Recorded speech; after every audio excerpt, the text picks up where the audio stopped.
ಅದನ್ನೇನಪ್ಪ ಅಂದರೆ ಕೊಯ್ತಾ ಹೋಗೋದಂಗೆ ಮತ್ತೆ ಅದು ಬೆಳೀತಾ ಹೋಗ್ತದೆ. ಸ್ವಂತ ಮೇವಿದ್ರೆ ಮಾತ್ರ ಅವ್ನು ಸಕ್ಸಸ್ಸೇ. ಸ್ವಂತ ಮೇವಿಲ್ಲ ಅಂತಂದರೆ ಲಾಭಾಂಶ ಕಡಿಮೆ. 15 ಸಿಕ್ಕಿ 1.5 ಲಕ್ಷ 2 ಲಕ್ಷದ ಹತ್ತಿರ ಪೇಮೆಂಟ್ ಆಗುತ್ತೆ. ನಾವು ಮಹಾರಾಷ್ಟ್ರದಿಂದ ತಂದಿದ್ದೀವಿ, ಮತ್ತು ದೊಡ್ಡಬಳ್ಳಾಪುರದಿಂದ ತಂದಿದ್ದೀವಿ, ಎಲ್ಲ ಕಡೆಯಿಂದ ತಂದಿದ್ದೀವಿ. ದೊಡ್ಡಬಳ್ಳಾಪುರ ಪರವಾಗಿಲ್ಲ, 30 ಹಾಲು ಕೊಟ್ಟರೆ 30 ಡಬ್ಬದಲ್ಲಿ ನಿಂತಿರ್ತವೆ. ಅದು ಹಂಗೆ ರೊಟೇಷನ್ ಆಗ್ತಾ ಇರ್ತದೆ. ಇದು ಕರ ಆಗ್ತಾಗ ಅದೊಂದು ಸ್ಟಾಪ್ ಆಗುತ್ತೆ. ಅದು ಈಕ್ವಲಾಗಿ ಹೋಗ್ತಾ ಇರುತ್ತೆ. ನಮಸ್ಕಾರ, ನೀವು ನೋಡ್ತಾ ಇದ್ದೀರಾ ಕೃಷಿವಾಣಿಯ ವಿಶೇಷ ಸಂಚಿಕೆಯನ್ನು. ನಾನು ಮಂಜುನಾಥ್. ನಾನು ಈ ಒಂದು ವಿಡಿಯೋದಲ್ಲಿ ವಿಶೇಷವಾಗಿ HF ಮತ್ತು ಜೆರ್ಸಿ ಜಾತಿಗಳ ಹಸುಗಳನ್ನು ಸಾಕಾಣಿಕೆ ಮಾಡ್ತಕ್ಕಂಥ ರೈತರು. ನಾವು ಇರ್ತಕ್ಕಂಥದ್ದು ಚನ್ನಗಿರಿಯ ಒಂದು ಊರಿನಲ್ಲಿ. ನಮ್ಮ ಜೊತೆ ಇರ್ತಕ್ಕಂಥ ರೈತರು ರವಿಕುಮಾರ್ ಅವರು. ನಾವಿರ್ತಕ್ಕಂಥದ್ದು ಹೊಳೆಹೊನ್ನೂರು ಹೋಬಳಿನಲ್ಲಿ ಇರ್ತಕ್ಕಂಥದ್ದು ಒಂದು ಹಳ್ಳಿ ಇದು. ಸೊ ನಾನು ಈ ವಿಡಿಯೋದಲ್ಲಿ ವಿಶೇಷವಾಗಿ ಏನಪ್ಪ ಅಂತಂದರೆ, ಕೆಲವಾರು ರೈತರಿಗೆ ಸ್ವಂತ ಜಾಗ ಇರೋದಿಲ್ಲ. ಅಂದರೆ ಬಾಡಿಗೆ ಜಾಗವನ್ನು ಮಾಡಿಕೊಂಡು ಅದರಲ್ಲಿ ಒಂದು ದೊಡ್ಡ ಮಟ್ಟದಲ್ಲಿ ಹೈನುಗಾರಿಕೆ ಮಾಡ್ತಾರಲ್ಲ, ಅಂಥ ರೈತರಿಗೆ ಇದೊಂದು ಸೂಕ್ತವಾದ ವಿಡಿಯೋ ಅಂತ ಹೇಳೋಕ್ಕೆ ಇಷ್ಟಪಡ್ತೀನಿ. ಅಂದರೆ ಏನೇನೆಲ್ಲ ಆಗುಹೋಗುಗಳಿರುತ್ತೆ ಈ ಹೈನುಗಾರಿಕೆಯಲ್ಲಿ ಅನ್ನೋದನ್ನ, ಅಂದರೆ 2026ರಲ್ಲೂ ಕೂಡ ಹೈನುಗಾರಿಕೆಯನ್ನು ಮಾಡಿದ್ರೆ ರೈತರು ಸಕ್ಸಸ್ಫುಲ್ ಕಾಣ್ಬೋದಾ, ಅದಕ್ಕೆ ಏನೇನೆಲ್ಲ ಅನುಸರಣೆ ಮಾಡಬೇಕು ಅನ್ನೋದನ್ನ ಈ ವಿಡಿಯೋದಲ್ಲಿ ನೋಡಿ ಅಂತ ಹೇಳ್ತೀನಿ. ನಮಸ್ತೆ, ನನ್ನ ಹೆಸರು ರವಿಕುಮಾರ್ ಅಂತ ಹೇಳ್ಬಿಟ್ಟು. ನಮ್ಮದು ಶಿವಮೊಗ್ಗ ಡಿಸ್ಟಿಕ್ ಹೊಳೆಹೊನ್ನೂರು ಹೋಬಳಿ ಅಗಸನಹಳ್ಳಿ ಗ್ರಾಮ. ನಾವಿಲ್ಲಿ ಹೈನುಗಾರಿಕೆಯನ್ನು ಸ್ಟಾರ್ಟ್ ಮಾಡಿ 2 ವರ್ಷ ಆಯಿತು. ಫಾರಮ್ ನಾವು ಒಂದು ಪಾರ್ಟ್ನರ್ಶಿಪ್ಪಲ್ಲಿ ಅಂತೇಳಿ ಒಂದು ಫಾರಮ್ ಸ್ಟಾರ್ಟ್ ಮಾಡಿದ್ವಿ. ಸುಮಾರು ಒಂದು 4-5 ಜನ ಇದ್ವಿ.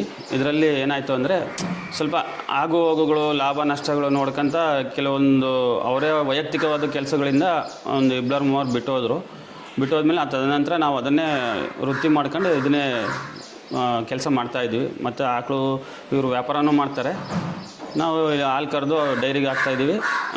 ಇದು ನಮಗೆ ಸೈಡ್ ಬಿಸ್ನೆಸ್ ಥರ. ಅಂದರೆ ನಾವು ಬೇರೆ ಬಿಸ್ನೆಸ್ಸು ಮಾಡ್ಕೊಂಡು ಈ ಆಕಳು ಬಿಸ್ನೆಸ್ಸನ್ನು ಸ್ಟಾರ್ಟ್ ಮಾಡ್ಕೊಂಡು ಮೇಂಟೈನ್ ಮಾಡ್ತಾ ಇದ್ದೀವಿ. ನೀವು ಸ್ಟಾರ್ಟಿಂಗಲ್ಲಿ ಮಾಡಿದಾಗ ಎಷ್ಟು ಹಸುಗಳು ತಂದು ಮಾಡಿದ್ವಿ ಹೇಗೆ ಸರ್? ನಮ್ಮ ಹತ್ರ ಫಸ್ಟಲ್ಲಿ ಒಂದು 12 ಮುರಾ ತಳಿದ ಎಮ್ಮೆ ಇತ್ತು, ಒಂದು 60 ಹಸು ಇತ್ತು. ಆವಾಗ ನಮಗೆ ಚೆನ್ನಾಗಿ ಲಾಭ ಇತ್ತು. ಅಂದರೆ ನಮ್ಮದೇ ಓನಾದ ವಿಧಾತ ಕಂಪ್ನಿದು ಮಿಷಿನ್, ಸೈಲೇಜ್ ಮಿಷಿನ್ ಇತ್ತು. ಸೈಲೇಜ್ ಪ್ರೊಡಕ್ಷನ್ ಆಗೋದು, ಸೈಲೇಜ್ ಮಾರಾಟ, ಮತ್ತು ಹಸುಗಳದ್ದು ಹಾಲು ಬಂದಿದ್ದನ್ನು ನಾವು ಡೈರಿ ಹಾಕಿ ಲಾಭ ಮಾಡ್ತಾಯಿದ್ವಿ. ಲೇಬರ್ ಪ್ರಾಬ್ಲಮ್ ಕಡೆಯಿಂದ ನಾವೇನಾಯಿತು, ಮಿಷಿನ್ನು ಮತ್ತು ಇಲ್ಲಿ ನಮ್ಮ ಗೋಡಲ್ಲಿ ಸ್ವಲ್ಪ ಇಲಿ ಕಾಟ ಜಾಸ್ತಿ. ಹಾಗಾಗಿ ನಾವು ಬ್ಯಾಗ್ ಪ್ರೆಸ್ ಮಾಡೋದನ್ನು ನಿಲ್ಲಿಸ್ಬಿಟ್ಟು ಇವಾಗ ಏನಾಗುತ್ತೆ, ಬರೀ ಹಸುಗಳನ್ನ ಮಾತ್ರ ಮಾಡ್ತಾಯಿದ್ವಿ. ಮುಂಚೆ ಥರ ಎಮ್ಮೆಗಳನ್ನೆಲ್ಲ ಕೊಟ್ವಿ. ಅಂದರೆ ಈ ವ್ಯಾಪಾರಕ್ಕೆ ಆ ಬಜೆಟಿಗೆ ಇಲ್ಲಿ ನಾವು ಹಾಲನ್ನ ಸೇಲ್ ಮಾಡೋದು ಆ ರೈಟಿಗೆ ಹೋಗಲ್ಲ. ಇಲ್ಲಿ ನಮ್ಗೆ ಏನೇ ಡೈರಿ ಹಾಕಿದ್ರು 40-50 ರೂಪಾಯಿ ಸಿಗ್ತಾಯಿತ್ತು ನಮಗೆ. ಅದನ್ನು ಮಾರಾಟ ಮಾಡಿದ್ರೆ 80 ರೂಪಾಯಿ ಲೀಟ್ರ್ ಮಾರಿದರೆ ಮಾತ್ರ ಆ ಬಜೆಟಿಗೆ ನಮಗೆ ಅನುಕೂಲ. ನೀವು ಫಸ್ಟ್ ಮಾಡಿದ್ದು ಎಮ್ಮೆ ಮತ್ತು ನಾಟಿ ಹಸುಗಳ ಏನು? ಇಲ್ಲ, ಎಮ್ಮೆ ಮತ್ತು HF.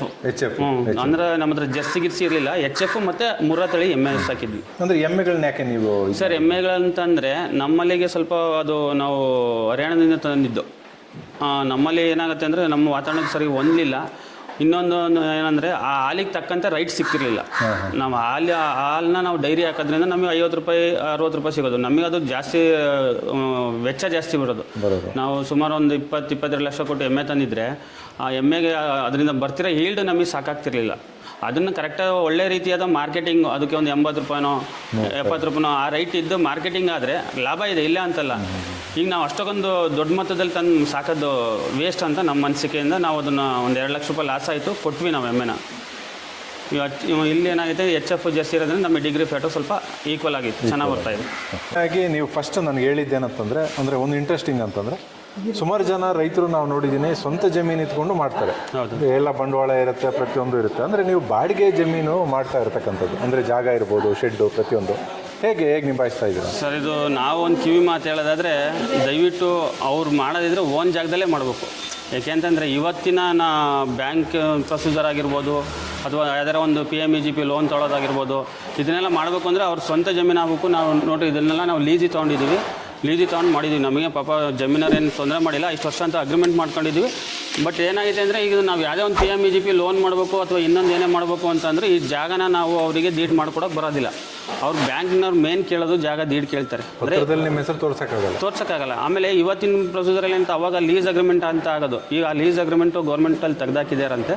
ಹಂಗಾಗಿ ಏನಾಗುತ್ತೆ ಅಂತಂದರೆ, ಇದು ಓನ್ ಜಾಗ ಆದರೆ ಲೋನ್ ಅವಶ್ಯಕತೆಗೆ ಅನುಕೂಲ ಆಗುತ್ತೆ. ಇವತ್ತಿನ ಇದರಲ್ಲಿ ನಾವು ಒಂದು ಸಣ್ಣ ಮೊತ್ತದಲ್ಲಿ ಮಾಡ್ತೀವಿ, 4 ಆಕಳು ಕಟ್ ಮಾಡ್ತೀವಿ, 5 ಆಕಳು ಕಟ್ ಮಾಡ್ತೀವಿ, ಯಾವ ಜಾಗದಾಗ ಮಾಡಿದ್ರು ತೊಂದರೆ ಇಲ್ಲ. ಹಿಂಗೆ ದೊಡ್ಡದಲ್ಲಿ ಮಾಡ್ತೀವಿ ಅಂತಂದಾಗ ಸ್ವಂತ ಜಾಗ ಇರಬೇಕು. ಸ್ವಂತ ಜಾಗ ಇದ್ದಾಗ ಬ್ಯಾಂಕ್ನವ್ರು ಅವರೇ ಹುಡ್ಕೊಂಬಂದು ನಮಗೆ PMEGP ಲೋನ್ ಆಗಿರ್ಬೋದು, ಇನ್ನೊಂದು ಲೋನ್ ಆಗಿರ್ಬೋದು ಕೊಡ್ತಾರೆ. ಈಗ ನೋಡಿ ನಾವು ಇಷ್ಟೆಲ್ಲ ಮಾಡಿದ್ದೀವಿ, ನಮಗೆ ಯಾವುದೇ ಬ್ಯಾಂಕ್ದು ಯಾವುದೋ ನಮಗೆ ಹೆಚ್ಚಿಗೆ ₹1 ಕೋಟಿ ತನಕ ಇನ್ವೆಸ್ಟ್ಮೆಂಟ್ ಮಾಡಿದ್ದೀವಿ. ಆದರೆ ಯಾವುದೇ ಬ್ಯಾಂಕ್ ತರೋದು ನಮಗೇನು ಸಾಕಾರ ಇಲ್ಲ. ಅದರಲ್ಲಿ ನಮ್ಮನ್ನು ಹಾಲಿನ ನಾವೇನು ನಮ್ಮ ಹೆಬ್ಳಾರಸಿ ಹಾಲು ಹೋಗ್ತಿದ್ದೀವೋ ಇದ್ರ ಮೇಲೆ ಡಿಪೆಂಡ್ ಮಾಡ್ಕೊಂಡು HDFC ಬ್ಯಾಂಕಲ್ಲಿ ನಮಗೆ ಒಂದು 10 ಲಕ್ಷ, ಒಂದು 8 ಲಕ್ಷ, 18 ಲಕ್ಷ ಲೋನ್ ಕೊಟ್ಟಿದ್ದಾರೆ. ಅಂದರೆ ನಾವು ಹಾಲು ಹಾಕ್ತಿದ್ದೀವಿ, ಆ ಹಾಲಿಂದ ನಾವು ಅದನ್ನು ಅವರು ಲೋನ್ ಕಂತು ರಿಕವರಿ ಮಾಡ್ತೀವಿ ಅಂತೇಳಿ ಆ ಟ್ರಾನ್ಸಾಕ್ಷನ್ ಮೇಲೆ ಕೊಟ್ಟಾರೆ. ದಯವಿಟ್ಟು ಹೇಳ್ತೀನಿ, ಸ್ವಂತ ಜಾಗದಲ್ಲಿ ಮಾಡ್ಕೊಳ್ಳಿ.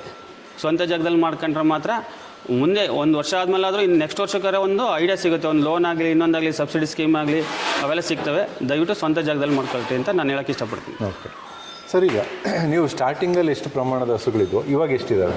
ಸರ್, ಸ್ಟಾರ್ಟಿಂಗಲ್ಲಿ ನಮ್ಮ ಹತ್ರ 96 ಹಸುಗಳಿದ್ದು, ಎಮ್ಮೆ ಮತ್ತು ಹಸು ಸೇರಿ 96 ಇತ್ತು. ಇವಾಗ ನಮ್ಮ ಹತ್ರ ಒಂದು 70-75 ಏನೋ ಇದೆ. ನಾವು ಅಂದರೆ ಅದರಲ್ಲಿ ಸ್ವಲ್ಪ ನಮಗೆ ಬೇಡದೇ ಇರತಕ್ಕಂಥ ಹಸುಗಳನ್ನ ಚೇಂಜ್ ಮಾಡ್ಕೊಂಡು ಬಂದಿದ್ದೀವಿ. ಹಾಲು ಕಡಿಮೆ ಕೊಡೋ ಹಸುಗಳನ್ನ ಚೇಂಜ್ ಮಾಡ್ಕೊಂಡು ಬಂದಿದ್ದೀವಿ. ಆಮೇಲೆ ಕೆಲವೊಬ್ರು ಹೇಳ್ತಾರೆ ತುಂಬ 15 ಲೀಟ್ರ್ ಹಾಲಿಂದು 30 ಲೀಟ್ರ್ ಹಾಲಿಂದು. ಸರ್, ನಮ್ಮಲ್ಲಿ 15 ಲೀಟ್ರ್ 30 ಲೀಟ್ರ್ ಹಾಲನ್ನ ಮೇಂಟೈನ್ ಮಾಡೋಕ್ಕೆ ಆಗಲ್ಲ. 15 ಲೀಟ್ರ್ ಹಸು 20 ಲೀಟ್ರ್ ಹಾಲು ಕರೆ ಹಸುಗಳು ಕಟ್ತೀನಿ ಅಂತಂದರೆ 1 ರಿಂದ 2 ಮಾತ್ರ ಕಟ್ಕೊಳ್ರಿ.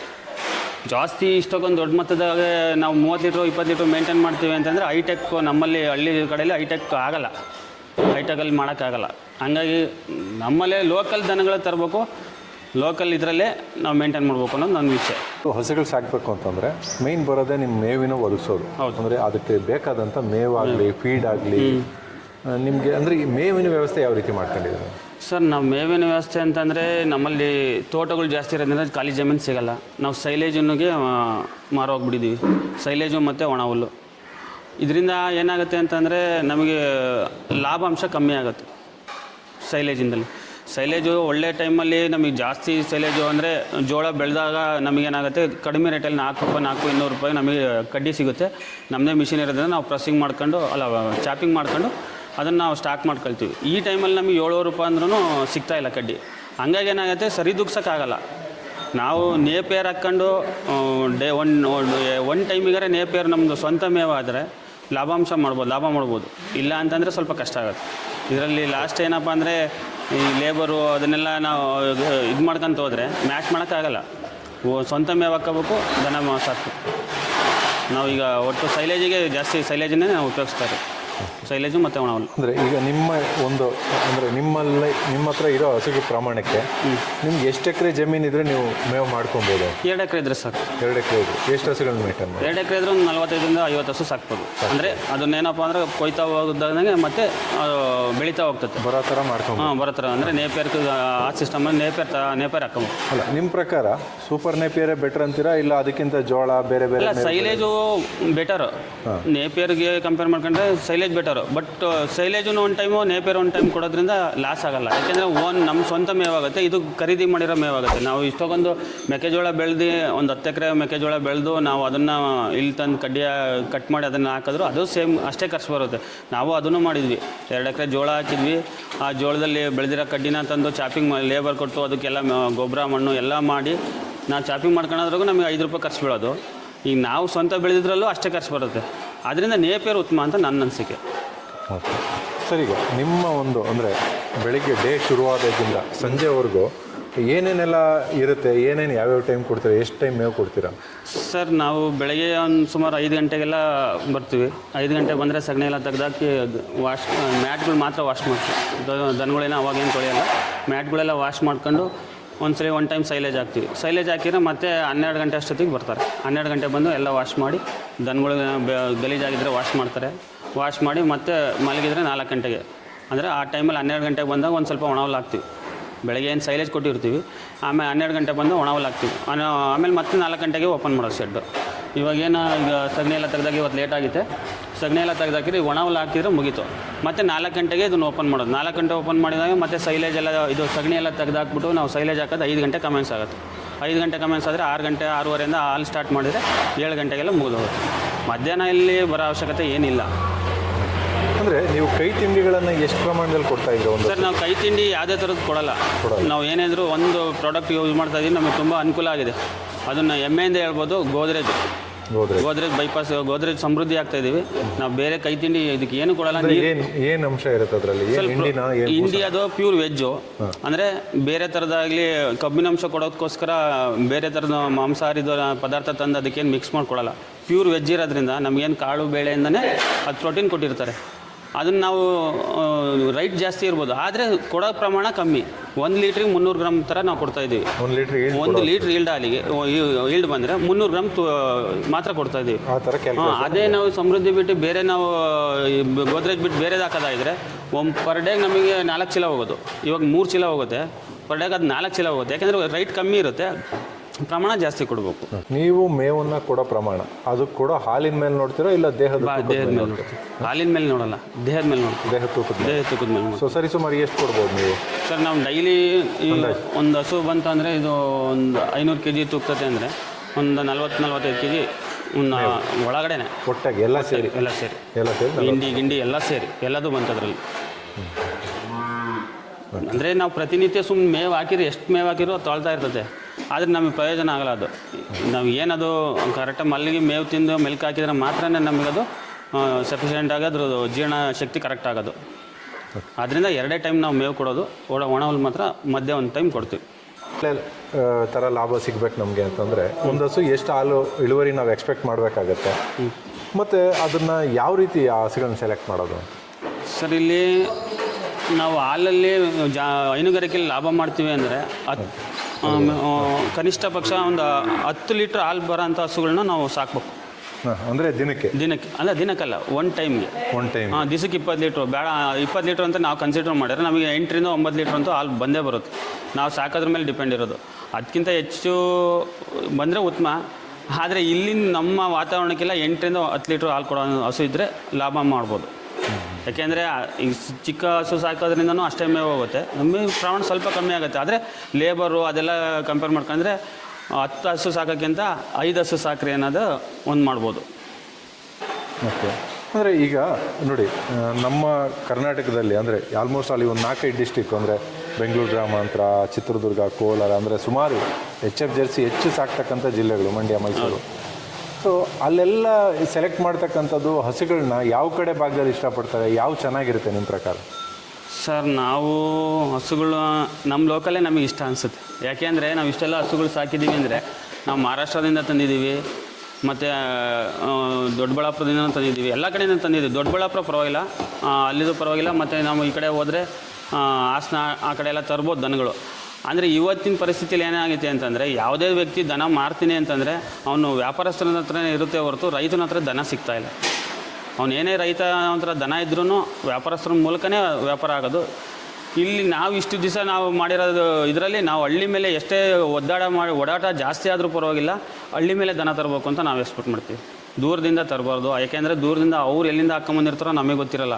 ನಾವು ಮತ್ತೆ 200-300 ಕಿಲೋಮೀಟ್ರ್ 400 ಕಿಲೋಮೀಟ್ರ್ ನಾವು ಗಾಡಿನ ತಗೊಂಬೋದ್ರಿಂದ 8 ತಿಂಗಳು ಕರ ಹಾಕೋದು, ಅಲ್ಲಿ 9 ತಿಂಗಳಿಗೆ ಕರ ಹಾಕೋದು, 8 ತಿಂಗಳಿಗೆ ಕರ ಹಾಕ್ತಾವೆ. ಜರ್ನಿ ಜಾಸ್ತಿ ಆಗುತ್ತೆ. ಆಮೇಲೆ ಬಂದ ತಕ್ಷಣ ಅದು ಕರ ಹಾಕಿದ ತಕ್ಷಣ ಕಸ ನೆಟ್ಟು ಹಾಕಲ್ಲ, ಮೇವು ತಿನ್ನಲ್ಲ. ಅದನ್ನು ರೆಡಿ ಮಾಡೋಕ್ಕೆ ಮತ್ತು 7-8 ಸಾವಿರ ಖರ್ಚು ಮಾಡಬೇಕು. ಆದಷ್ಟು ಏನು ಆ ಭಾಗದಲ್ಲಿ ಯಾರು ಮಾಡಬೇಕು ಅಂತಿರ್ತಾರೆ ಆ ಭಾಗದಲ್ಲಿ ಸುತ್ತ ಒಂದು 50-60 ಕಿಲೋಮೀಟ್ರ್ ಸರೌಂಡಿಂಗಲ್ಲೇ 100 ಕಿಲೋಮೀಟ್ರ್ ಸರೌಂಡಿಂಗಲ್ಲೇ ದನ ಹುಡುಕಿ ದನ ಮಾಡಬೇಕು ಅಂತ ನಮ್ಮ ಅನಿಸಿಕೆ. ಹೊರಗಡೆಯಿಂದ ತರೋದು ವೇಸ್ಟ್ ಅಂತ. ಎಷ್ಟು ಹಸುಗಳನ್ನು ಎಷ್ಟು ಲೇಬರ್ ಬೇಕಾಗುತ್ತೆ, ಎಷ್ಟು ಹಸುಗಳು ಮೇಂಟೈನ್ ಮಾಡಬೇಕು? ಸರ್ ಲೇಬರ್ ಅಂತಂದರೆ ಇದಿಷ್ಟು ಲೇಬರ್ 3 ಜನ ಮಾತ್ರ ಮಾಡ್ತಾರೆ. ನಮ್ಮ ಫ್ರೆಂಡ್ ಇದ್ದಾರಲ್ಲ ಅವ್ರ ಮಕ್ಕಳು ಇದನ್ನು 3 ಜನನೂ ಮೇಂಟೈನ್ ಮಾಡಬೇಕು. ಸುಮಾರು ಒಂದು 50-55 ಹಸುಗಳಿದ್ದಾವೆ. ಆ ಕಡೆ ನಮ್ಮದು ಆ ಕಡೆ ಇರೋದ್ರಿಂದ ಅದರಲ್ಲಿ ಒಂದು ಫ್ಯಾಮಿಲಿ ಒಬ್ಬ ಲೇಬರ್ ಮೇಂಟೈನ್ ಮಾಡ್ತಾರೆ. 15 ಹಸು ಒಬ್ಬ ಲೇಬರ್ ಮೇಂಟೈನ್ ಮಾಡ್ಬೋದು. 15 ಹಸು ಅಂದರೆ ಮೇವು ಸಗಣಿ ಎಲ್ಲ. ಅಂದರೆ ಇಲ್ಲಿ ಏನಪ್ಪ ಅಂದರೆ ಸೈಲೇಜು ಒಳಗಡೆನೇ ಇದ್ದರೆ, ಅಂದರೆ ಸೈಲೇಜ್ ಸ್ಟಾಕ್ ನಮ್ಮ ಹತ್ರ ಇದ್ದರೆ ಮಾತ್ರ ಮಾಡ್ಬೋದು. ಅದನ್ನೇ ನಾವು ಕಟಾವು ಮಾಡ್ಕೊಂಡು ಇಲ್ಲಿ ಚಾಪಿಂಗ್ ಮಾಡಿ ಹಾಕ್ತೀನಿ ಅಂದರೆ ಆಗಲ್ಲ. ಓನಾಗಿ ಒಬ್ಬನೇ ಮಾಡ್ತೀನಿ ಅಂತಂದರೆ ಒಂದು 10ರಿಂದ 15 ಹಸು ಸಾಕ್ಬೋದು. ಒಬ್ಬರು ಸಾಕ್ಬೋದು, ತೊಂದರೆ ಇಲ್ಲ. ಅಂದರೆ SNF ಆ್ಯಕ್ಟ್ ಮೇಲೆ ಈಗ ಎಲ್ಲರೂ ಕೂಡ ದುಡ್ಡು ಕೊಡೋದು ಅಲ್ವಾ? ಹೌದು. ಸೊ ನಿಮಗೆ ಯಾವ್ಯಾವ ರೀತಿ ಫುಡ್ಗಳಲ್ಲಿ ಚೆನ್ನಾಗಿ ಬರುತ್ತೆ ನಿಮಗೆ, ಅಂದರೆ ಯಾವ ರೀತಿ ಮೇಂಟೈನ್ ಆಗುತ್ತೆ SNF ಆ್ಯಕ್ಟ್? ಸರ್ ನಮಗೆ ನಾವು ಗೋದ್ರೇಜ್ ಹಾಕೋಕ್ಕಿಂತ ಮುಂಚೆ ಭಾಳ ಫೀಡ್ ಹಾಕಿದ್ದೀವಿ, ಬಟ್ ಹೆಸರು ಹೇಳಲ್ಲ. ತುಂಬ ಫೀಡ್ ಹಾಕಿದ್ದೀವಿ. ಆ ಫೀಡಲ್ಲಿ ನಮ್ಗೆ ಯಾವುದೂ ಕ್ವಾಂಟಿಟಿ ಸಿಗಲಿಲ್ಲ. ನಮ್ಗೆ ಏನಾದರೂ 30 ನಾವು ಅಂದರೆ ಫಸ್ಟಿಂದನೂ ನಾವು ಒಂದು ಹೇಳ್ಬೇಕು ಅಂತಂದರೆ ನಾವು ನಂದಿನಿಗೆ ಹಾಲು ಕೊಟ್ಟಿಲ್ಲ. ನಮ್ಮ ಕರ್ನಾಟಕ ಬ್ರ್ಯಾಂಡು, ನಾವು ಕರ್ನಾಟಕ ಅದನ್ನು ಉಳಿಸ್ಬೇಕು. ಆದರೆ ನಾವು ಇಷ್ಟೊಂದು ಬಂಡವಾಳ ಹಾಕ್ಕೊಂಡು ಅದರಿಂದ ಪೇಮೆಂಟ್ ಕಾಯಕ್ಕೆ ನಮಗೆಲ್ಲ ಆಗ್ತಿಲ್ಲ. ಅಲ್ಲಿ ಏನಾಗುತ್ತೆ ಅಂದರೆ ಪ್ರೋತ್ಸಾಹಧನ ಅಂತ ಸಿಗುತ್ತೆ, ಅದು ನಮಗೆ ಸೇಮ್ ಪ್ರೈಸ್ ಸಿಗುತ್ತೆ. ಆದರೆ ಇಲ್ಲಿ ಇಷ್ಟೊಂದು ಯಾವುದೇ ಲೋನ್ ಇಲ್ಲ, ಏನಿಲ್ಲ, ನಾವೇ ಬಂಡವಾಳ ಹಾಕಿ ನಾವೇ ಮಾಡೋದ್ರಿಂದ ನಮಗೆ ತಿಂಗಳ 15 10 ದಿವಸಕ್ಕೆ ನಮಗೆ ಪೂರ್ತಿ ಪೇಮೆಂಟ್ ಬೇಕು, ಪೂರ್ತಿ ಪ್ರಮಾಣದ ಪೇಮೆಂಟ್ ಬೇಕು. ಅಲ್ಲಿ ನಂದಿನಿಲಿ ಏನಾಗುತ್ತೆ ಅಂದರೆ ಪ್ರೋತ್ಸಾಹನ ಸಿಗುತ್ತೆ, ಅದು ತುಂಬ ಲೇಟಾಗಿ ಬರುತ್ತೆ. ಬರಲ್ಲ ಅಂತಲ್ಲ, ಲೇಟಾಗಿ ಬರುತ್ತೆ. ಆದರೆ ನಮ್ಮ ಕರ್ನಾಟಕ ಬ್ರ್ಯಾಂಡು ನಾವು ಉಳಿಸ್ಬೇಕಾಯ್ತು, ನಮ್ಮ ಕೈಲಿ ಅದನ್ನು ಸಾಧ್ಯ ಆಗ್ತಾಯಿಲ್ಲ. ಯಾಕೆಂದರೆ ಓನಾಗಿ ಮಾಡ್ತಿರೋದ್ರಿಂದ ಸಾಧ್ಯ ಆಗ್ತಾಯಿಲ್ಲ. ಇಲ್ಲಿ ನಾವು ಈಗ ದುಡ್ಲ ಡೈರಿ ಹಾಲಾಗ್ತಾಯಿದ್ದೀವಿ, ಅದು ರೈಟ್ SNF ನಮಗೆ 43 ರೂಪಾಯಿ 47 ರೂಪಾಯಿ ರೈಟ್ ಸಿಗ್ತಾಯಿದೆ. ಒಂದು ಆರೋಗ್ಯ ಕಳಿಸ್ತಾ ಇದ್ದೀವಿ, ಅಲ್ಲೂ ಅಷ್ಟೇ 47 ರೂಪಾಯಿ ಸಿಗುತ್ತೆ. ನೇರವಾಗಿ ಹಣ ಸಿಗೋದ್ರಿಂದ ನಮಗೆ ಸ್ವಲ್ಪ ಲಾಭಾಂಶ ಜಾಸ್ತಿ ಕಾಣಿಸ್ತೀವಿ. ಅಂದರೆ ಆ ಟೈಮಿಗೆ ನಮಗೆ ಇನ್ವೆಸ್ಟ್ಮೆಂಟಿಗೆ ಹಣ ಸದುಪಯೋಗ ಆಗುತ್ತೆ. ನಮ್ಮಲ್ಲಿ ಸುಮಾರು ಒಂದು 50-55 ಹಸುಗಳಿದ್ದಾವೆ. ಅಂದರೆ ಎಲ್ಲ ಕಾಲದಲ್ಲೂ ಇವನ್ನೇ ಮೇಂಟೈನ್ ಮಾಡ್ತೀರಾ, ಅಂದರೆ ಹೊಸದಾಗಿ ತರೋದು ಮಾರೋದು ಈ ರೀತಿ ಮಾಡ್ತಿರ್ತೀರ? ಈಗ ಬಂದಾಗ ಈಗ ರೈತರುಗಳು ಬರ್ತಾರೆ. ಈಗ ನಿಮಗೆ ಬೇಕಾದರೆ ಯಾರೋ ಒಬ್ಬರು ಬಂದೆ ಆತ್ಮೀಯರು ಹಣ ನಮಗೊಂದು ಹಸು ಬೇಕು, ಒಳ್ಳೇದು ಬೇಕು ಅಂದಾಗ ಹಸು ಬರ್ತಾರೆ. ಅವರೇ ಈಗ ಗಬ್ಬ ಬೇಕಂದ್ರೆ ಗಬ್ಬದಲ್ಲೇ ಕೊಡ್ತೀವಿ. ಬೇಡ ಇಲ್ಲ ಹಾಲಿಂದೇ ಬೇಕು ಅಂದಾಗ ಒಂದು ವೇಟ್ ಹೊಡ್ತಾರೆ, ಇಷ್ಟು ಲೀಟ್ರ್ ಹಾಲು ಬರುತ್ತೆ, ಹಣ ಮನೆ ಕಡೆ ತಂದಿದ್ದೀವಿ. ಬೇರೆ ಕಡೆದಕ್ಕಿಂತ ನಮ್ಮಲ್ಲಿ ಸುಮಾರು ಈಗ ಆಲ್ರೆಡಿ ನಾವು ಸೆಂಡ್ ಮಾಡಿದ್ರೆ ಒಂದು 100 ಹಸು ಕೊಡ್ತೀವಿ. ಇವೇ ಹಸುವನ್ನು ಇಟ್ಕೊಂಡಿಲ್ಲ ನಾವು. ಈಗ ಯಾರೋ ಒಬ್ಬರು ಬಂದು ರೈತರುಗಳು ಕೇಳಿದಾಗ ನಮ್ಮ ತೊಗೊಂಡೋದ್ರೆ ಬರ್ತಾನೆ ಇರ್ತಾರೆ, ತೊಗೊಂಡು ಹೋಗ್ತಾನೆ ಇದ್ದಾರೆ. ಈಗ ಆಲ್ರೆಡಿ ಹಂಗಾಗಿ ಏನು ಮಾಡ್ತೀವಿ, ಬರ್ತಾರೆ ಹಾಲು ಕರಿ ಹಸು ಬೇಕು ಅಣ್ಣ, ನಮಗೆ ಒಂದು 10 ಲೀಟ್ರ್ ಬೇಕು, 8 ಲೀಟ್ರ್ ಬೇಕು. ಬಡವರಿಗೂ ಇದೆ, ದೊಡ್ಡವರಿಗೂ ಇದೆ. ಅಷ್ಟೇ ಲೀಟ್ರೇ ಬೇಕು ಅಂತ ಏನಿಲ್ಲ. ಯಾರೋ ಒಬ್ಬರು ಬರ್ತಾರೆ, ಸಾಕೋಣ, ಕಾಟು ಸಿಗುತ್ತೆ ನಮ್ಮಲ್ಲೆಲ್ಲ ಚಿಕ್ಕದುವ. ಈಗ ಮನೆ ಹಾಲಿಗೆ ಸಾಕು ಅಂದಾಗ ಆ ವೀಡಲ್ಲೂ ಕೊಡ್ತಾನೆ ಇರ್ತೀವಿ ಹಸುಗಳೆಲ್ಲ. ಓಕೆ, ಈಗ ಅಂದರೆ ನಿಮ್ಮ ಎಕ್ಸ್ಪೀರಿಯನ್ಸ್ ಪ್ರಕಾರ ಯಾವ್ಯಾವ ಭಾಗದಲ್ಲಿ ಜಾಸ್ತಿ ಹಸುಗಳನ್ನು ನೀವು ಕೊಂಡಿದ್ದೀರಿ ಇದುವರೆಗೂ? ಹೆಚ್ಚುವರಿ ಕೊಂಡಿರೋದಂದ್ರೆ ನಮ್ಮ ಹಳ್ಳಿಗಳಲ್ಲೇ ಜಾಸ್ತಿ ದನಗಳು. ಈಗ ತೊಗೊಂಡ್ಬಂದಿರ್ತಾರೆ. ಈಗ ರೈತರುಗಳು ಏನು ಮಾಡ್ತಾರೆ, ಅಫಿಸರ್ಸ್ಗಳೆಲ್ಲ ದುಡ್ಡು ಫಾರಮ್ ಮಾಡೋಕ್ಕೆ ಅಂತ ತೊಗೊಂಡ್ಬಂದಿರ್ತಾರೆ ದನ. ಲಕ್ಷ ದುಡ್ಡು ಕೊಟ್ಟು ಇಲ್ಲಿರೋದೆಲ್ಲ ಒಂದು 80-90 ಸಾವಿರ ಮೇಲೆ ಇದೆ ಆ ಹಸುಗಳು ನಾವು ತೊಗೊಂಬಂದೆವು. ಈಗ ಅವ್ರೇನು ಮಾಡ್ತಾರೆ, ತೊಗೊಂಬಂದು 4 ದಿವಸಕ್ಕೆ ಲೇಬರ್ಸ್ ಇರಲ್ಲ, ಅದಿರಲ್ಲ ಅಂತ ತಂದು ಕಟ್ಕೊಂಡ್ಬಿಡ್ತಾರೆ. ಅವನ್ನ ಸೇಲಿಂಗ್ ಮಾಡಿಬಿಡ್ತಾರೆ ಎಲ್ಲ ಸುಮಾರು ಜನ. ಭಾಳ ಲಾಸ್ ಮಾಡ್ಕೊಂಡು ಎಷ್ಟೋ ಫಾರಮ್ಸ್ಗಳು ಯಾವುದೂ ನೋಡಿಲ್ಲ ನಾನು ನೋಡಿದ ಮಟ್ಟಿಗೆ. ಒಂದು 6 ಮಂತ್ಸ್ 1 ಇಯರ್ಸಲ್ಲಿ ಒಂದು ಫಾರಮ್ ಇರೋಲ್ಲ ಎಲ್ಲ. ಯಾಕಂದರೆ ಅದರಲ್ಲಿ ವೀಡ್ ಇಲ್ಲ, ನಮ್ಗೆ ಲಾಸ್ ಆಗ್ತೈತೆ, ಅದು ಹಾಕೋದ್ರಿಂದ ಆಯಿತು ಅಂತ ಹೇಳಿ ಮೇಂಟೆನೆನ್ಸ್ ಮಾಡೋದನ್ನ ಡಿಪೆಂಡ್ ಇರುತ್ತೆ ಸರ್. ಲೇಬರ್ ಸಮಸ್ಯೆ ಅವ್ರು ಮೇಂಟೆನೆನ್ಸ್ ಮಾಡೋಕ್ಕಾಗಲ್ಲ. ಮೊನ್ನೆ ಉದಾಹರಣೆಗೆ ನಾವು ಹೊನ್ನಳ್ಳಿಯಲ್ಲಿ ಹೋಗಿದ್ದೆ ಗೊತ್ತಕ್ಕೆ, ಒಂದು 25-30 ಹಸ ಇದ್ವು. ದನ ತೊಗೊಂಬಂದಿರೋ ರೇಟ್ ನೋಡಿಬಿಟ್ರೆ ಅವ್ರು ಕೇಳ್ತಿರೋ ರೇಟಿಗೆ ನನಗೂ ಭಾಳ ವ್ಯತ್ಯಾಸ ಇದೆ. ಯಾಕಂದರೆ 30 ಹಸ ಇದಾವೆ ಹೊರತಕ್ಕೆ, 30 ಹಸ ಇದ್ದಾವೆ, 10 ಲಕ್ಷ ಕೊಡೋದು. ಆ ದನ ಯಾವ ಲೆಕ್ಕಕ್ಕೆ ಇರಬೇಕು ಅಂತ ಲೆಕ್ಕ ಹಾಕಿ ಸರ್. 1 ಹಸ ಇಲ್ಲ, 1 ಲಕ್ಷ ಕೊಟ್ಟು ತೊಗೊಂಡಿದ್ದಾರೆ. ದನ ಮಕ್ಕೊಂಡು ಎದ್ದೇಳಂಗಿಲ್ಲ, ಆ ಥರ ದನ ಸಾಕೊಂಡಿದ್ದಾರೆ. ಆ ಫಾರಮನ್ನು ನೋಡ್ಬಿಟ್ಟು ಮನೆಯನ್ನು ಸೇಲ್ ಮಾಡಿದ್ರೆ ನನಗೆ ಬೇಡ ಅಂತ ಬಿಟ್ಕೊಂಡ್ಬಿಟ್ಟೆ. ಹಂಗಾಗಿ ನಾವೇನು ಮತ್ತೆ ನಮ್ಮಲ್ಲಿ ರೈತರುಗಳಿಗೆ ಕೊಟ್ಟಿರ್ತೀವಿ ಅಂದರೆ ರೈತರುಗಳು ಕಷ್ಟ ಅಂತ ಕೊಡ್ತಾರೆ. ಯಾಕಂದರೆ ವೀಡು ಚೆನ್ನಾಗಿರುತ್ತೆ ಹಸುಗಳು. ಇಷ್ಟೇ ಹಾಲು ಬರುತ್ತೆ ಅಂದರೆ ಇಷ್ಟೇ ಬಿಡ್ತಾರೆ. ಈಗ ಸಂತೆಯಲ್ಲಿ ಹೋಗಿ ತೊಗೊಂಡ್ಬರ್ತಾರೆ ಅಂದರೆ ಅದು 1 ವರ್ಷ ಆಗಿರುತ್ತೆ ಕರು. ಈ ದಲಾಳಿಗಳು ವ್ಯಾಪಾರಸ್ಥರು ಮಾಡೋದು ಏನು ಮಾಡ್ತಾರೆ ಅಂದರೆ, ನಮ್ಮ ತಕ್ಕೆ ಹಸುಗಳು ಯಾವುದೋ ಒಂದು ನೀತಿಲ್ಲ ಅಂದರೆ ದನ ತೊಗೊಂಡು ನಮ್ಮ ಹಸು ಕರುಗಳು ತೊಗೊಂಡು ಹೋಗ್ತಾರೆ. ಅವ್ರ ಹಸ 1 ವರ್ಷ ಆಗಿರ್ತೈತೆ, ಅದು ಕರು ಸೇರಿಸ್ಬಿಟ್ಟು ಸಂತೆಯಲ್ಲಿ ಮಾರಿ ಬಂದುಬಿಡ್ತಾರೆಲ್ಲ. ಆ ಥರ ಸೇಲ್ ಮಾಡೋದ್ರಿಂದ ನಾವೇನು ಮಾಡ್ತೀವಿ, ಇಲ್ಲೇ ಕರ್ತು ಇಲ್ಲೇ ನೋಡಿ ತೊಗೊಂಡು ಹೋಗಿ ಅಂತ ಹೊರಗಡೆ ಕೊಡ್ತೀವಿ. ಕರು ಇದೆ ಅಂದರೆ ಕರು ಇದೆ, ಕರು ಇಲ್ಲ ಅಂದರೆ 3 ತಿಂಗಳಾಗಿದೆ, 1 ತಿಂಗಳಾಗಿದೆ, ಹಾಕಿರೋದು ಇಷ್ಟೇ ಅಂತ ಹೇಳ್ಬಿಡ್ತೀನಿ ಇವಾಗ. ಹಂಗಾಗಿ ರೈತರಿಗೆ ಬಂದು ಇಷ್ಟಪಡ್ತಾರೆ ತೊಗೊಂಡ್ರೆ. ಅಂದರೆ ಈಗ ನಾನು ಕೆಲವು ಹೇಳೋದು ಅಂದರೆ ಮಹಾರಾಷ್ಟ್ರ ಹೇಳಿದ್ರಿ ನೀವು, ಹೊರ ಸ್ಟೇಟಿಂದ ಬರ್ತವೆ ಎಲ್ಲ ಅಂತ. ಏನು ಅದಕ್ಕೆ ಏನು ಸಮಸ್ಯೆಗಳು ಬರ್ಬೋದು ಆ ಥರ? ಗಾಡಿ ಅಲ್ಲಿಂದ ಲಾಂಗು ಇವೆಲ್ಲ ಈಗ ಇಲ್ಲಿಂದ ಬರಬೇಕಾದ್ರೆ ಗಾಡಿಯಲ್ಲೇ ಬಂದುಬಿಡ್ತಾವೆ, ಹಸು ಕರ ಆಗ್ತೇವೆ. ಅದರಲ್ಲಿ ಸೂಪರ್ ಬೀಡ್ ದನ ಸಿಗುತ್ತೆ ಮಹಾರಾಷ್ಟ್ರ ಎಲ್ಲ. ಈಗ ನಾವು ಹೋಗಿ ಸಾಂಗ್ಲಿ ಎಲ್ಲ ದನ ತಂದಿಲ್ಲ, ನಾವು ಹೋಗಿ ಬಂದಿವಿ ಸರ್. ಸಾಂಗ್ಲಿ, ಲೋನಿ ಸುಮಾರು ಇಲ್ಲಿಂದ 1000 ಕಿಲೋಮೀಟರ್ ಆಗುತ್ತೆ. ಲೋನಿ ಎಲ್ಲ ಹೋಗಿ ಬಂದಿದ್ದಿಲ್ಲ. ಅಂದರೆ ತೊಗೊಂಡ್ಬಂದು ದನ ತಕ್ಕಂಗೆ ಬೀಡ್ ತಕ್ಕಂಗೆ ಹಾಲು ಬರ್ತಿಲ್ಲ. ನಮಗೆ ಸಟ್ ಆಗೋಕ್ಕೆ 6 ತಿಂಗಳು ವರ್ಷ ಬೇಕಾಗುತ್ತವೆಲ್ಲ.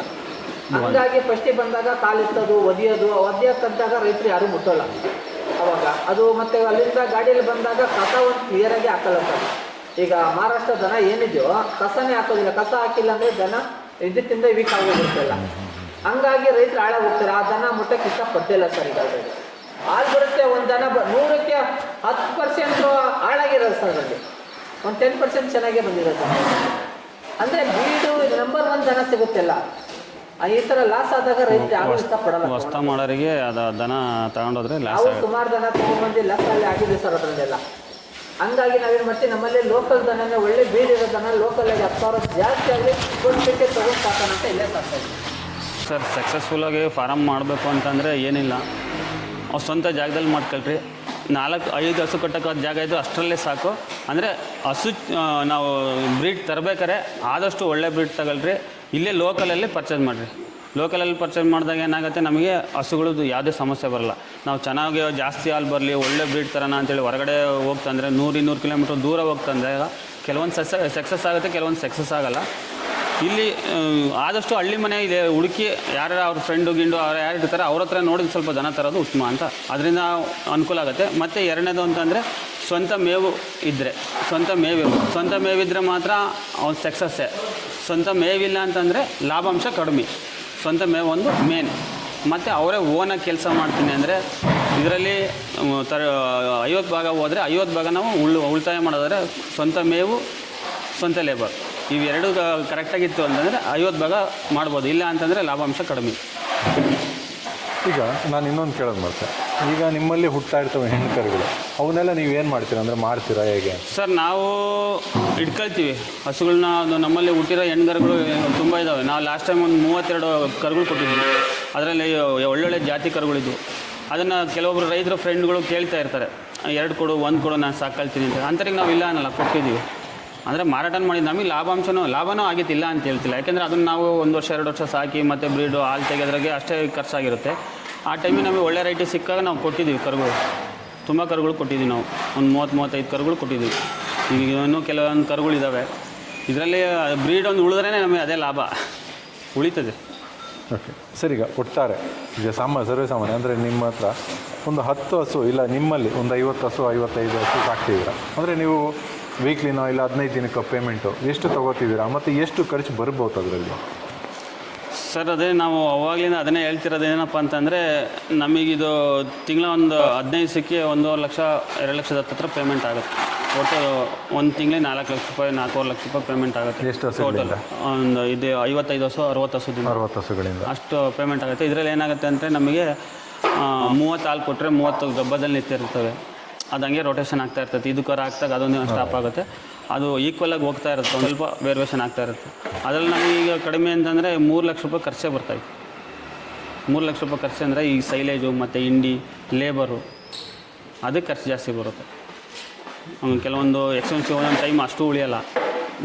ಆಕಳುಗಳು ಪ್ರಾಬ್ಲಮ್ ಆಗ್ತವೆ, ಕೆಸಲು ಬಾವು ಆಗ್ತವೆ, ಏನೋ ಸಮಸ್ಯೆಗಳು ಬಂದು ಆ ಡಾಕ್ಟ್ರ್ ಕನ್ಸಲ್ಟ್ ಮಾಡಿದಾಗ ಒಂದ್ಸಲ ಕನ್ಸಲ್ಟ್ ಮಾಡಿದಾಗ 2,000 ರೂಪಾಯಿ 1,500 ರೂಪಾಯಿ ಬಿಲ್ ಆಗುತ್ತೆ. ಆಮೇಲೆ ವಾರಗಟ್ಟಲೆ ತೋರಿಸ್ಬೇಕು. ಇದೆಲ್ಲ ಸಮಸ್ಯೆ ಆಗುತ್ತೆ. ಮತ್ತು ಇನ್ನೊಂದು ಗೊಬ್ಬರದ ಬಗ್ಗೆ, ಗೊಬ್ಬರ ಏನು ಡಿಮ್ಯಾಂಡ್ ಇದೆಯಾ? ಯಾಕೆ ಸರ್ ಈಗ ಇವತ್ತು ನಾವೇನೇ ಇದರಲ್ಲಿ ಎಷ್ಟೇ ಲಾಸ್ ಆಗ್ತೈತೆ ಏನೇ ಮಾಡ್ತೀವಿ ಅಂತಂದ್ರೂ ನೀನೇನು ಮೇವು ಹಾಕಿ ಏನೇ ಲಾಸ್ ಆಯಿತು ಎಲ್ಲ ಡಾಕ್ಟ್ರಿಗೆ ಕೊಟ್ಟಿದ್ದೀವಿ ಅಂದರೂ ಗೊಬ್ಬರ ಮಾತ್ರ ಸರ್ ಸ್ವಂತನೇ. ಅದು ಯಾವತ್ತಿದ್ರೂ ಲಾಭನೇ. ಅದು ಮಾತ್ರ ಅವನು ಎಷ್ಟೇ ಖರ್ಚು ಮಾಡಿ ಅದ್ರ ಹೈನುಗಾರಿಕೆ ಲಾಭ ಇಲ್ಲ ಅಂತಂದ್ರೂ ಗೊಬ್ಬರ ಮಾತ್ರ ಸ್ವಂತ, ಅದೇ ಲಾಭ. ಅದು ಈ ಭಾಗದಲ್ಲಿ ಅಡಿಕೆ ತೋಟ ಇರೋದ್ರಿಂದ ನಾವು 10,000 ರೂಪಾಯಿ ಟ್ಯಾಕ್ಟ್ರಿಂಗ್ ಕೊಡ್ತೀವಿ. ಅಂದರೆ ಗೊಬ್ಬರ ಸೆಲೆಕ್ಷನ್ ಇರುತ್ತೆ, ಚೆನ್ನಾಗಿರುತ್ತೆ, ಏನು ಮಿಕ್ಸ್ ಇರೋಲ್ಲ. ಬರೀ ಸೈಲೇಜಲ್ಲೇ ಮೇಂಟೈನ್ ಮಾಡಿರ್ತೀವಿ. ಒಣ ಹುಲ್ಲಾಗಿರ್ಬೋದು ಅದಾಗಿರ್ಬೋದು ಇದ್ರ ಬಗ್ಗೆ ಏನು ಜಾಸ್ತಿ ಇರೋಲ್ಲ. ಒಳ್ಳೆ ಪ್ಯೂರ್ ಗೊಬ್ಬರ ಸಿಗುತ್ತೆ. 10,000 ರೂಪಾಯಿ ಟ್ಯಾಕ್ಟ್ರಿಂಗ್ಗೆ ಇಟಾಚಿ ಲೋಡ್ ಆಗಿರ್ಬೋದು ಇಲ್ಲ ಕೈ ಲೋಡ್ ಆಗಿರ್ಬೋದು ಅದನ್ನು ಕೊಡ್ತಾಯಿದ್ದೀವಿ. ನಮಗೆ ಕಮ್ಮಿ ಅಂತಂದರೆ ಒಂದು 3 ತಿಂಗಳಿಗೆ ಸುಮಾರು ಒಂದು 20-25 ಟ್ಯಾಕ್ಟ್ರಿಗೆ ಗೊಬ್ಬರ ಹೋಗುತ್ತೆ. 20 ಟ್ಯಾಕ್ಟ್ರಿ ಅಂತ ಗೊಬ್ಬರ ಹೋಗುತ್ತೆ. ಅದೇ ಲಾಭ ನಮಗೆ. ಅದು ತಿಂಗಳಿಗೆ ಅಲ್ಲ 3 ತಿಂಗಳಿಗೆ ಒಂದು 25 ಟ್ಯಾಕ್ಟ್ರಿ ಅಂತ ಹೋಗುತ್ತೆ. ಅದು 25 ಟ್ಯಾಕ್ಟ್ರಿಂದ 2.5 ಲಕ್ಷ ದುಡ್ಡು ಆಯಿತು. ಅದೇ ಲಾಭ ಅಷ್ಟೇ. ತುಂಬ ಏನು ಎಲ್ಲ ಖರ್ಚು ಕಳೆದು ಲಾಸ್ ಅಂತಂದ್ರೂ ಉಳಿದಿದ್ದು ಮಾತ್ರ ನಾವು ಹಾಕಿದ ಬಂಡವಾಳಕ್ಕೆ ಅದು ಸಗಣಿ ಮಾತ್ರ ಪರ್ಮನೆಂಟ್ ಯಾವತ್ತೂ ಲಾಭನೇ. ಒಳ್ಳೆ ಮಾಹಿತಿ ಕೊಟ್ಟಿದ್ದೆ ಸರ್, ತುಂಬ ಥ್ಯಾಂಕ್ಸ್. ಥ್ಯಾಂಕ್ ಯು ಸರ್, ಧನ್ಯವಾದ.